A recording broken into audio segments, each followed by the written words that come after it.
Quand la Bible dit marcher par l'esprit, c'est-à-dire prier. Jésus pouvait dire aussi à ses disciples, il dit veillez et priez afin que vous ne tombez pas en tentation. Il dit l'esprit est disposé, la chair est faible. La chair vous fait faire ce qu'elle veut si vous ne priez pas. L'opposé des désirs, des passions de la chair, c'est la prière. Mais la prière sans cesse. C'est pourquoi il a dit veillez et priez. Quand on dit veiller et prier, c'est pas forcément passer des nuits sans dormir. Veiller et prier, ça veut dire prier tout le temps. Ça veut dire veiller sur la prière. Ça veut dire veiller à prier. Ça veut dire soyez tout le temps en prière. Paul le dit littéralement en disant priez sans cesse. Comment est-ce qu'on n'est pas passionné des choses? C'est en étant passionné de Christ. Passionné par quoi? Par le moyen de la prière. Tu es toujours en prière.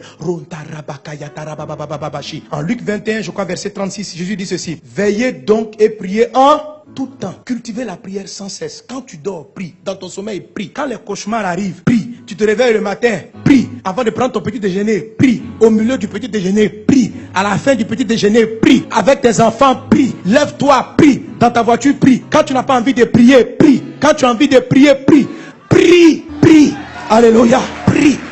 En tout temps. On dit veillez, priez en tout temps. Saison de pluie, tu pries. Saison sèche, tu pries. Il prie seulement. Prie. La prière crée une atmosphère. Quand vous êtes sur un territoire, vous priez. Il n'y a plus de malédiction qui tient. La malédiction est suspendue. Parce que la prière est une zone que Dieu sécurise. Votre vie doit être une vie de prière. Jésus a dit, ma maison sera appelée une maison de prière.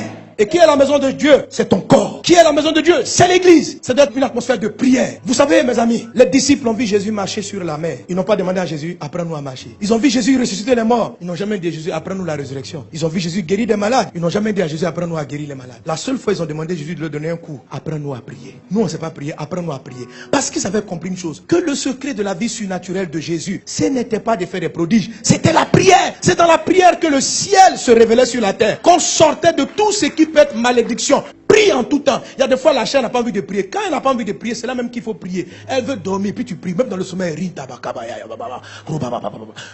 tu pries. Tu te réveilles, tu es en forme, tu pries. Tu as sommeil, tu pries. Prie. Prie. Ne justifie rien. Les disciples disent on a sommeil. Jésus dit je m'en fous. Priez. On dit mais nous on a sommeil. Laisse-nous dormir 30 minutes. On ne dort pas. Priez. Il dit mais comment on va faire? Il dit la chair est faible, l'esprit est disposé. Donc priez. Priez en langue. Priez en esprit. Prie. Dis à ton voisin prie. Tous les hommes spirituels, tous les gens de victoire prient. Et c'est la prière qui prend le temps, qui amène tous ceux qui sont dans votre entourage à être sous bénédiction. C'est comme ça que vous faites transiter la bénédiction qui est en eux. Quand vous priez, les gens qui travaillent avec vous, votre mari, si tu pries, la malédiction ne peut pas le toucher. Quelles que soient les réclamations de ses parents, toi ta maison est devenue une maison de prière. Lui il a un problème dans sa vie. Ton chauffeur, tu pries dans les voitures que tu achètes. Tu pries dans ton magasin. C'est la chair qui va te dire il ne faut pas prier, que les gens vont te prendre pour un fou. Quelle affaire de fou? Prie, sois fou même, prie. Ta nouvelle boutique tu ouvres, tu dis les gars on commence par la prière.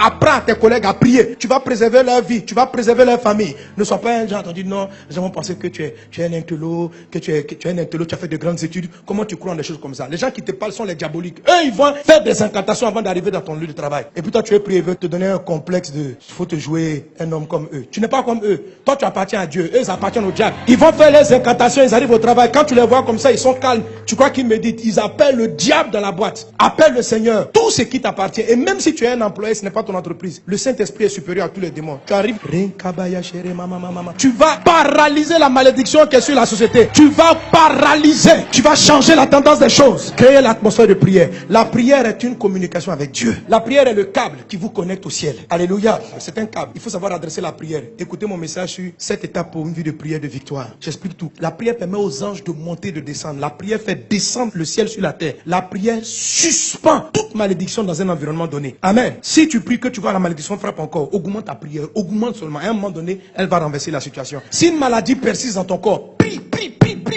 jusqu'elle va partir. Prie. Pierre avait une réclamation. Jésus dit, j'ai prié pour toi. La réclamation va plus avoir son effet. Donc il a régné, il est revenu à Jésus. Satan n'a pas gagné. La prière a sorti l'apôtre Pierre d'une réclamation satanique. La prière va sauver vos collègues. La prière va sauver votre conjoint. La prière.